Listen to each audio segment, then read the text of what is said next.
समय यह दुनिया की सबसे क्रूर शक्ति है। यह सब कुछ निकल जाता है। बड़े बड़े साम्राज्य, ऊंचे पहाड़, यहाँ तक कि तारे भी समय के साथ धूल बन जाते हैं। गीता में भगवान कृष्ण कहते हैं, कालो कालो अस्मि लोक क्षय कृत प्रवृद्धो, मैं लोकों का नाश करने वाला महाकाल हूँ। लेकिन इस बहते हुए समय की नदी में एक चट्टान ऐसी है जो अपनी जगह से नहीं हिलती। युग बदलते हैं, सतयुग आता है, त्रेता आता है, द्वापर आता है और कलयुग आते हैं। नियम बदलते हैं, धर्म बदलता है, इंसान बदलता है, यहाँ तक कि भगवान के अवतार भी बदलते हैं। कभी राम, कभी कृष्ण, कभी वराह। लेकिन एक शक्ति है जो हर युग में वही रहती है। वही वेशभूषा, वही त्रिशूल, वही भस्म और वही समाधि। वह है शिव। अक्सर हम सोचते हैं कि भगवान विष्णु ही अवतार लेते हैं, लेकिन पुराणों को गहराई से देखें तो पता चलता है कि जब जब सृष्टि का संतुलन बिगड़ा है, शिव को आना पड़ा है। कभी गुरु बनकर, कभी सेवक बनकर, तो कभी योद्धा बनकर। आखिर क्यों क्यों शिव को अपनी समाधि तोड़कर हर बार नीचे आना पड़ता है? क्या कारण है कि महादेव युगों के इस खेल में बार बार हस्तक्षेप करते हैं? आज के इस वीडियो में हम यात्रा करेंगे सतयुग से कलयुग तक। हम जानेंगे शिव के उन गुप्त अवतारों के बारे में जिन्हें इतिहास अक्सर भुला देता है, और समझेंगे उस महान कारण को जो शिव जी को बार बार धरती पर खींच लाता है। आगे बढ़ने से पहले एक बहुत बड़े भ्रम को तोड़ना जरूरी है। भगवान विष्णु और भगवान शिव के धरती पर आने में एक बुनियादी अंतर है। भगवान विष्णु अवतार लेते हैं। अवतार का अर्थ है नीचे उतरना। माँ के गर्भ से जन्म लेते हैं, बचपन जीते हैं, बड़े होते हैं और अंत में शरीर त्यागते हैं। जैसे राम और कृष्ण वे सामाजिक नियमों का पालन करते हैं, लेकिन शिव शिव प्रकट होते हैं। वे जन्म मृत्यु के चक्र में नहीं बंधते, वे अजन्मा हैं। जब शिव आते हैं तो वे किसी गर्भ से नहीं आते। अपवादों को छोड़कर वे सीधे अपनी ऊर्जा को प्रकट करते हैं। इसे आवेश अवतार या लीला मूर्ति कहा जाता है। समझिए, विष्णु पानी की तरह बहकर आते हैं, रूप बदलते हैं, लेकिन शिव उस आग की तरह हैं जो अचानक भड़कती है, अपना काम करती है और फिर शांत हो जाती है। शिव हर युग में इसलिए आते हैं क्योंकि विष्णु व्यवस्था को बचाते हैं, लेकिन शिव अस्तित्व को बचाते हैं। जब सिस्टम खराब होता है तो विष्णु आते हैं, लेकिन जब अस्तित्व ही खतरे में पड़ जाए, जब ज्ञान और अज्ञान का संतुलन पूरी तरह बिगड़ जाए, तब आदि योगी को आना पड़ता है। बात शुरू होती है सतयुग से। यह वह समय था जब पाप नहीं था, असुर नहीं थे, इंसान बहुत शुद्ध था।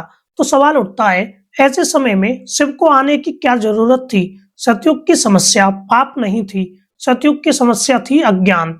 जीवों को यह नहीं पता था कि मोक्ष कैसे प्राप्त करें। वे बस जी रहे थे। तब शिव प्रकट हुए, लेकिन त्रिशूल लेकर नहीं, वे आए दक्षिणामूर्ति के रूप में। यह शिव का वह अवतार है जो आदि गुरु है। सतयुग में शिव ने कोई युद्ध नहीं लड़ा। उन्होंने मौन की भाषा में सनकादिक ऋषियों को आत्मज्ञान दिया। उन्होंने दुनिया को बताया कि जीवन का उद्देश्य सिर्फ अच्छा होना नहीं है, बल्कि मुक्त होना है। इसी युग में समुद्र मंथन भी हुआ।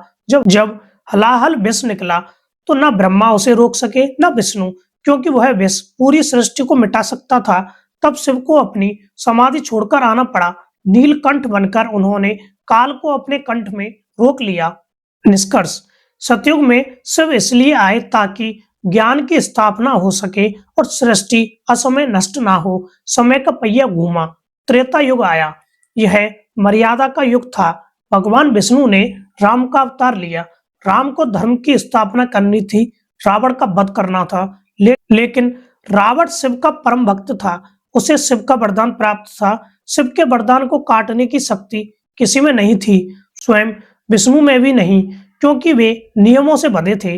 तो शिव ने क्या किया? शिव ने सोचा, मेरा स्वामी राम धरती पर नंगे पैर चल रहा है और मैं कैलाश पर आराम करूं, यह नहीं हो सकता। शिव ने हनुमान का रूप लिया। इसे रुद्र अवतार कहा जाता है। ये शिव यहाँ अवतार बनकर नहीं आए, वे दास बनकर आए। क्यों? क्योंकि त्रेता युग में दुनिया को यह सिखाना था कि शक्ति का सही उपयोग भक्ति में है। रावण के पास भी शिव की शक्ति थी, और हनुमान के पास भी शिव की शक्ति थी। रावण ने उसे अहंकार के लिए इस्तेमाल किया, हनुमान ने उसे राम की सेवा धर्म के लिए इस्तेमाल किया। शिव ने हनुमान बनकर दुनिया को दिखाया कि सबसे शक्तिशाली व्यक्ति वही है जो सबसे बड़ा सेवक है। अगर हनुमान ना होते तो राम का कार्य असंभव था। शिव ने पर्दे के पीछे रहकर त्रेता युग को संभाला और फिर आया द्वापर युग। यह राजनीति, कूटनीति और महायुद्ध का युग था। यहाँ कृष्ण थे जो स्वयं पूर्ण अवतार थे, तो यहाँ शिव का क्या काम था? द्वापर में शिव के दो महत्वपूर्ण और विरोधाभासी रूप देखने को मिलते हैं। पहला, किरात भेष। जब अर्जुन को युद्ध के लिए दिव्यास्त्र पशुपात अस्त्र चाहिए थे तो शिव किरात शिकारी बनकर आए। उन्होंने अर्जुन से युद्ध किया। क्यों? क्योंकि शिव यह परखना चाहते थे कि अर्जुन उस विनाशकारी शक्ति को संभालने के लायक है भी या नहीं। शिव हर युग में यह सुनिश्चित करते हैं कि परमाणु शक्ति जैसा ज्ञान किसी अपात्र के हाथ में ना जाए। दूसरा, अश्वत्थामा। यह महाभारत का सबसे काला सच है। कहा जाता है कि अश्वत्थामा के भीतर शिव का क्रोध और काल का अंश प्रविष्ट हो गया था। जब धर्म युद्ध समाप्त हो गया तो अधर्म का पूरी तरह नाश करने के लिए, या कहें कि पांडवों के बचे हुए अहंकार को तोड़ने के लिए, शिव की वह विध्वंसक ऊर्जा अश्वत्थामा के माध्यम से प्रकट हुई। द्वापर में शिव ने दिखाया कि युद्ध केवल वीरों का खेल नहीं है, यह विनाश है। कृष्ण ने धर्म बचाया, लेकिन शिव ने उस युग का अंत सुनिश्चित किया ताकि कलयुग शुरू हो सके। शिव द्वापर में परिवर्तन के एजेंट थे और अब कलयुग, हमारा वर्तमान समय। कलयुग में समस्या ना तो रावण जैसे राक्षस हैं, न दुर्योधन जैसा राजा। कलयुग की समस्या है भ्रम और नास्तिकता, धर्म के नाम पर पाखंड और ईश्वर के अस्तित्व पर सवाल। ऐसे समय में त्रिशूल काम नहीं आता, धनुष बाण काम नहीं आते।